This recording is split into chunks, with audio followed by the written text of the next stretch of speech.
दुनिया की सबसे भयानक बीमारी कौन सी है? मेरे पास लिस्ट है। ट्यूबरक्लोसिस।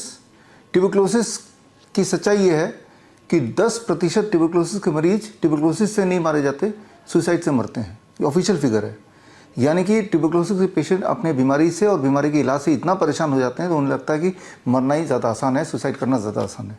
या फिर मैं बोलूँ कि ट्यूबरक्लोसिस से ज़्यादा भयानक बीमारी chronic kidney disease. Chronic kidney disease के पेशेंट्स, एंड स्टेज के पेशेंट जिन्हें हफ्ते में 2 बार 3 बार डायलिसिस के लिए जाना पड़ता है, यानी कि अपना बॉडी का सारा खून निकाल के मशीन में डालते हैं, फिर दोबारा वो बॉडी में आता है। ये बहुत ही दर्दनाक प्रोसेस है। और क्रॉनिक किडनी डिजीज़ के अगर पेशेंट से पूछें, सिर्फ पेशेंट सफ़र नहीं करता, पूरा परिवार सफ़र करता है। तो क्या मान लें हम कि chronic kidney disease should be called as the most dangerous disease.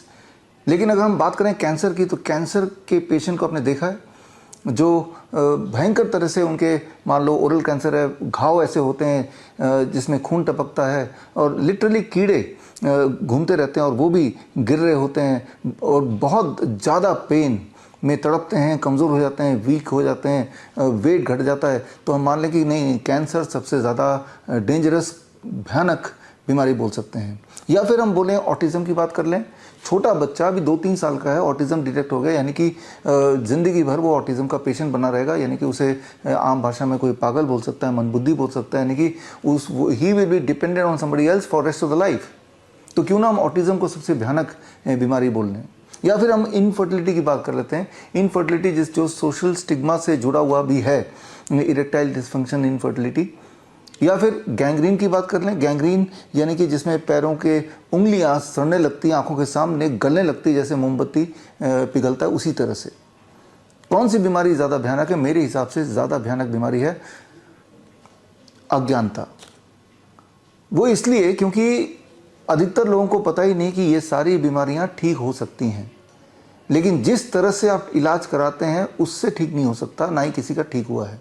क्या डायलिसिस से कभी क्रॉनिक किडनी डिजीज ठीक हुआ है? क्या कीमोथेरेपी से कभी कैंसर ठीक हुआ है? क्या कोई ऐसा पेशेंट को जानते हैं ऑटिज़म का जो अब पूरी तरह से ठीक है या आधा अधूरा भी ठीक है? या कोई ऐसा पेशेंट जानते हैं जो पहले इनफर्टाइल था, फर्टिलिटी आ गई है, पहले इरेक्टाइल डिसफंक्शन था, वो ठीक हो गया है? जो मेथड आप यूज़ करते हैं, जो कन्वेंशनल एलोपैथिक ट्रीटमेंट आप यूज़ करते हैं, उसमें कोई इलाज नहीं है। दैट इज़ अज्ञानता।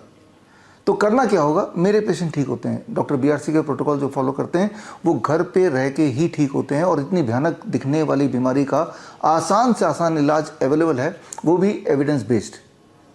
तो खैर 23 जुलाई यानी कि चंद्रशेखर आज़ाद जयंती, बाल गंगाधर तिलक जयंती के दिन 11 बजे दिल्ली के one of the biggest auditorium, Shri food auditorium में मेरे इस तरह के पेशेंट्स जो अलग अलग भयानक बीमारियों से को झेल रहे थे, एलोपैथिक इलाज करा रहे थे, अपनी हालत बद से बदतर बना रहे थे, और वो हमारे संपर्क में आते हैं या इस तरह के वीडियो के संपर्क में आते हैं और घर पे ही अपना इलाज कर लेते हैं और पूरी तरह स्वस्थ हो जाते हैं। तो ऐसे पेशेंट्स आपसे मिलने आ रहे हैं।